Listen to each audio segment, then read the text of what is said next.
Bismillahirrahmanirrahim. Assalamualaikum warahmatullahi wabarakatuh. Waalaikumsalam warahmatullahi wabarakatuh. Alhamdulillahi rabbil alamin. Wassalatu wassalamu ala ashrafil anbiya'i wal mursalin Sayyidina wa maulana Muhammadin wa ala alihi wa sahbihi ajma'in. Pertama dan yang paling utama, puji syukur marilah senantiasa kita panjatkan kehadirat Allah Subhanahu wa ta'ala yang selalu memberikan nikmat-nikmatnya kepada kita semua. Antara lain yang paling berharga adalah kita diberi nikmat iman dan Islam, sehingga kita dapat menjalankan perintah-perintahnya. Di siang hari kita berpuasa, dan pada saat ini kita melaksanakan sholat maghrib berjamaah dan dilanjutkan dengan ta'lim. Salawat dan salam semoga Allah limpahkan pada junjungan kita baginda Nabi besar Muhammad sallallahu alaihi wasallam beserta para keluarganya, para sahabatnya, dan kepada kita sebagai pengikut ajarannya. Seperti biasa, marilah kita awali taklim kita dengan membaca surat Al-Fatihah, dengan niat mudah-mudahan kita semua mendapatkan ilmu yang bermanfaat, diberikan kesehatan oleh Allah Subhanahu wa ta'ala, diberikan rizki yang banyak, yang halal dan yang berkah, dimudahkan urusan-urusan kita, dan mudah-mudahan kita diberi kekuatan untuk beribadah di dalam bulan suci Ramadan ini. Ala hadhihi niyah wa ala kulli niyatin sholihah wa ila hadratin Nabi Mustafa Rasulullah sallallahu alaihi wasallam. Al-Fatihah. A'udzu billahi minasy syaithanir rajim. Bismillahirrahmanirrahim. Alhamdulillahi rabbil alamin. Ar-Rahmanir Rahim. Maliki yaumiddin. Iyyaka na'budu wa iyyaka nasta'in. Ihdinas siratal mustaqim. Siratal ladzina an'amta 'alaihim ghairil maghdubi 'alaihim waladdallin. Amin. Sebelum kita membahas kitab An-Nasaihud Diniyah, saya mengingatkan kembali karena ini di dalam bulan suci Ramadan, ada amalan-amalan yang penting yang untuk kita amalkan di dalam kehidupan sehari-hari di dalam bulan suci Ramadan. Pertama yaitu Rasul berpesan perbanyaklah di dalam bulan suci Ramadan, yaitu empat perkara. Meminta kepada Allah 4 perkara. Yang 2 itu Allah sangat suka, Allah ridho kepada orang tersebut. Yang 2-nya lagi sesuatu yang sangat kita butuhkan. 4 perkara itu yaitu bersaksi bahwa tiada Tuhan selain Allah.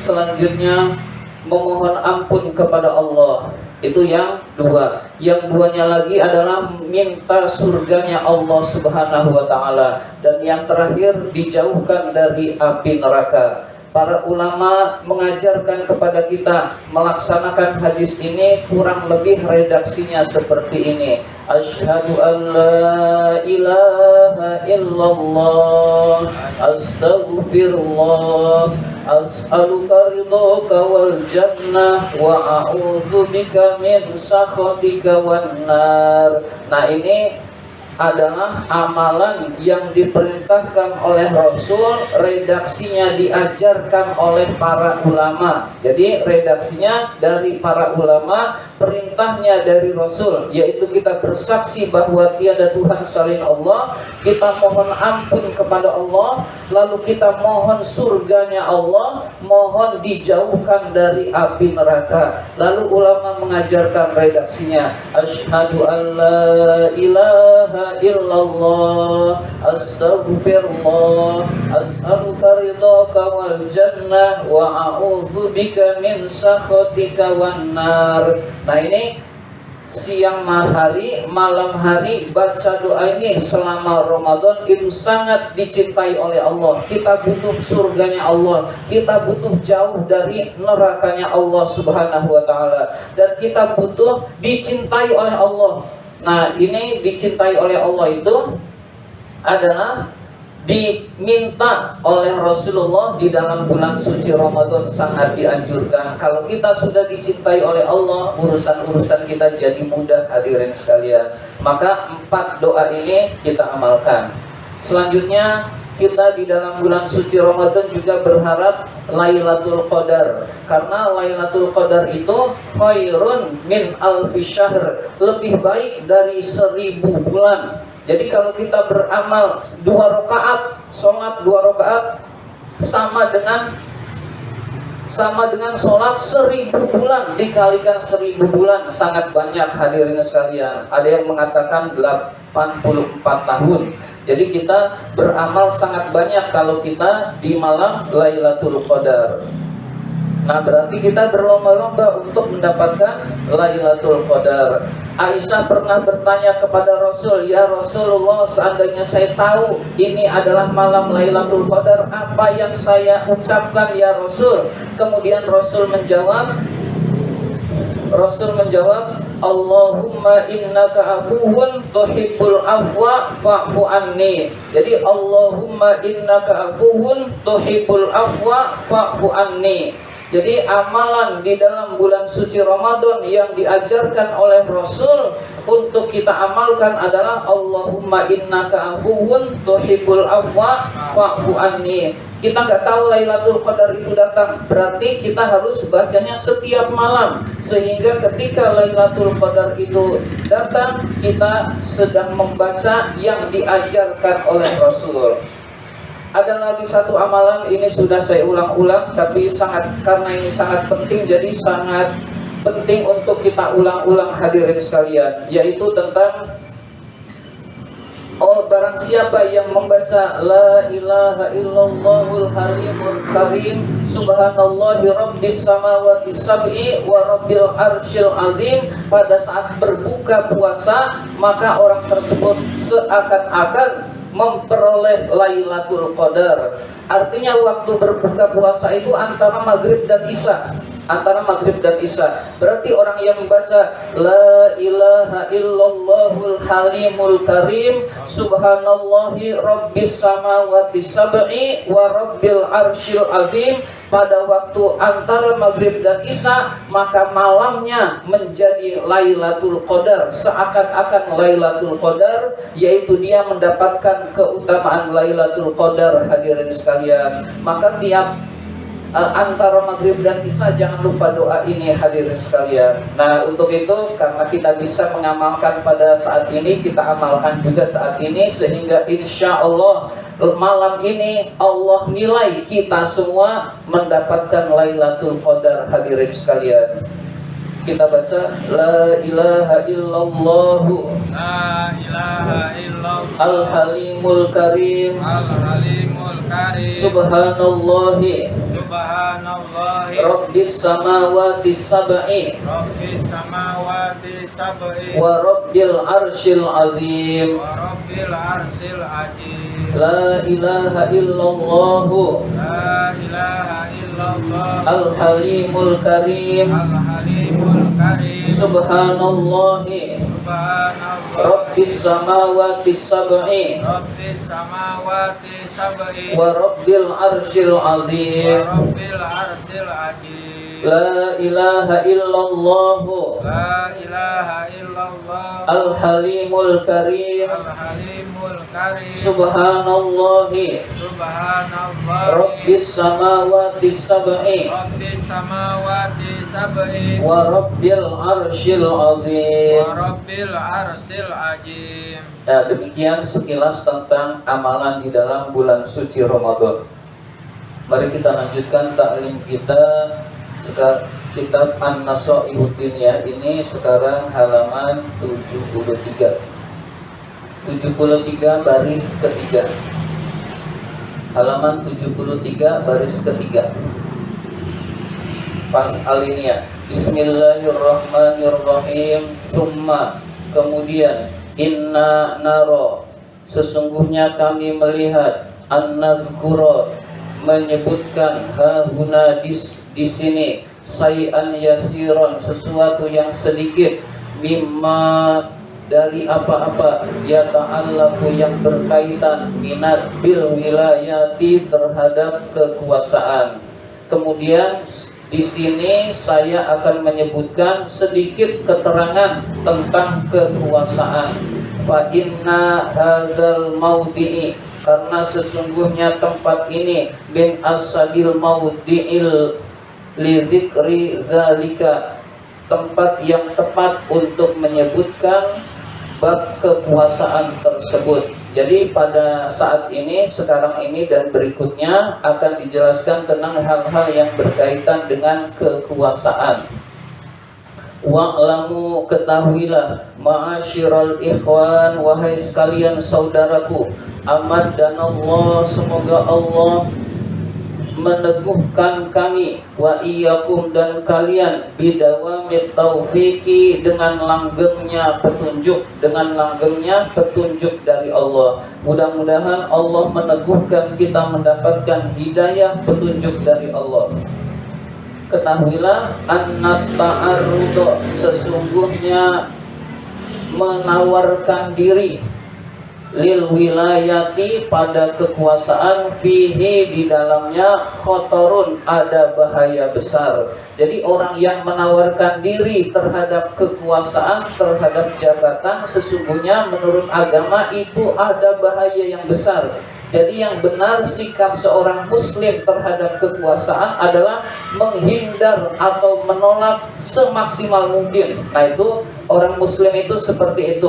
Kalaupun dia diangkat, dia terpaksa. Dan itu pernah dilakukan oleh Umar bin Abdul Aziz. Umar bin Abdul Aziz itu orang yang zuhud, benci dunia. Untuk mudahnya, zuhud itu benci dunia, tidak suka dunia. Kemudian dia amanah, jujur, dia menghindari kekuasaan, tetapi dilantik menjadi khalifah. Pernah terjadi. Dan pada saat dia dilantik, rakyat sejahtera, tidak ada orang yang miskin, hadirin sekalian.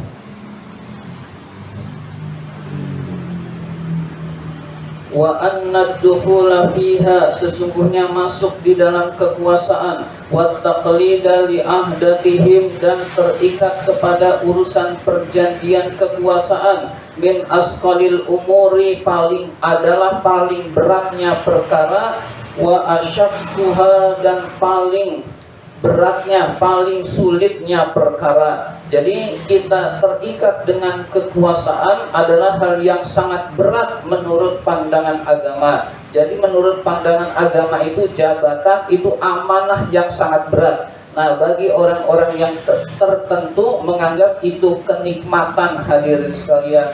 Padahal itu semua dipertanggungjawabkan di hadapan Allah Subhanahu wa ta'ala.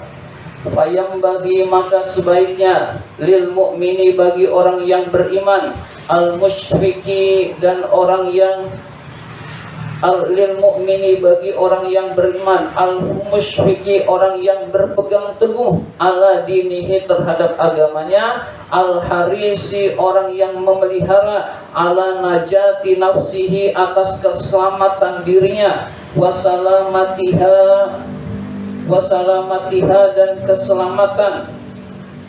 dan keselamatan dirinya, wa kholasiha, dan kebersihan dirinya, ayah tariza, untuk menjauhi, minal wilayati, dari kekuasaan, wa yataba'ada, dan menjauhi sejauh-jauhnya, anha, dari kekuasaan, ma wajada ila zalika sabilan, selama ada jalan untuk menjauhi kekuasaan. Jadi menurut agama, orang yang mementingkan keselamatan diri, keselamatan akhiratnya, maka jauhilah kekuasaan. Kekuasaan itu banyak bahayanya. Kita semua sudah menyaksikan Allah membongkar kebusukan para penguasa, hadirin sekalian. Karena kekuasaan itu sangat menggiurkan terhadap urusan dunia. Banyak orang yang niatnya lurus lalu tergelincir. Apalagi orang yang niatnya enggak lurus, pasti tergelincir, hadirin sekalian. Jadi orang yang dulu ngomongnya vokal, kemudian begitu jadi kekuasaan, dapat kekuasaan, dia nggak bisa vokal lagi, itu orang-orang yang tergelincir, hadirin sekalian. Jadi banyak orang yang tergelincir terhadap kekuasaan, menjadikan dunia sebagai tujuan. Na'udzubillah min dzalik. Orang awam melihatnya, oh dia enak, kaya, apa-apa muda. Padahal itu tanggung jawab besar di akhirat, yang di akhirat nanti akan dipertanggungjawabkan di hadapan Allah. Dan lebih beruntung kita kalau dinilai dari akhirat, hadirin sekalian. Summa, kemudian, inna min ahambil wilayati, sesungguhnya paling besarnya kekuasaan adalah yang pertama al-imaratu, presiden, was-sultanu, dan sultan atau kerajaan, presiden atau raja. Jadi paling besarnya pemimpin, paling besarnya kekuasaan, yang bertanggung jawabnya lebih besar adalah presiden atau raja. Thumma al-qada'u, kemudian para qadi, para hakim, wal hukami, dan para hakim. Para qadi dan para hakim itu juga tanggung jawabnya besar di sisi Allah Subhanahu wa taala. Hakim memutuskan yang gak adil, masuk neraka, hadirin sekalian. Jadi luar biasa beratnya. Presiden gak adil, masuk neraka, hadirin sekalian. Jadi jangan dianggap enteng. Tapi kalau adil, tidak zalim, itu pangkatnya menyebabkan masuk surganya Allah Subhanahu wa taala. Summal wilayatu ala amwalil yatama wal auqafi, kemudian kekuasaan atas harta-harta anak yatim dan harta-harta wakaf, wa nahwi dzalika, dan yang semisal hal itu. Berarti ini adalah para menteri. Di Mesir ada Wazaratul Auqaf wa Su'unil Azhar, menteri wakaf.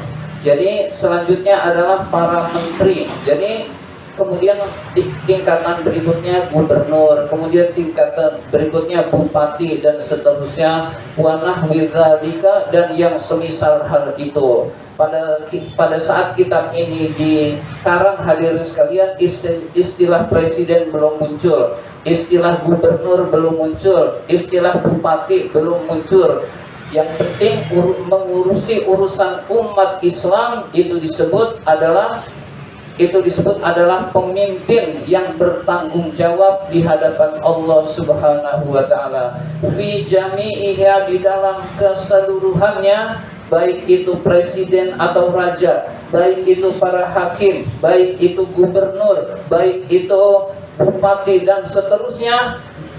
Fi jami'iha, di dalam seluruhnya, khotorun, ada bahaya besar. Jadi ada bahaya besar, maksudnya dia bisa tergelincir lalu masuk nerakanya Allah, na'udzubillah, karena bersifat tidak adil. Maka kaum muslimin sebaiknya menjauhi kepemimpinan. Kalaupun jadi pemimpin, itu terpaksa ditunjuk, bukan karena menawarkan diri. Insya Allah kita akan selamat. Jika kita tidak menawarkan diri menjadi pemimpin, kita ditunjuk lalu berlindung kepada Allah, lalu kita semaksimal mungkin bersifat adil, hadirin sekalian. Demikian yang dapat saya sampaikan. Terima kasih atas perhatian. Mohon maaf apabila ada kata-kata yang kurang berkenan. Wabillahi taufiq wal hidayah. Wassalamualaikum warahmatullahi wabarakatuh.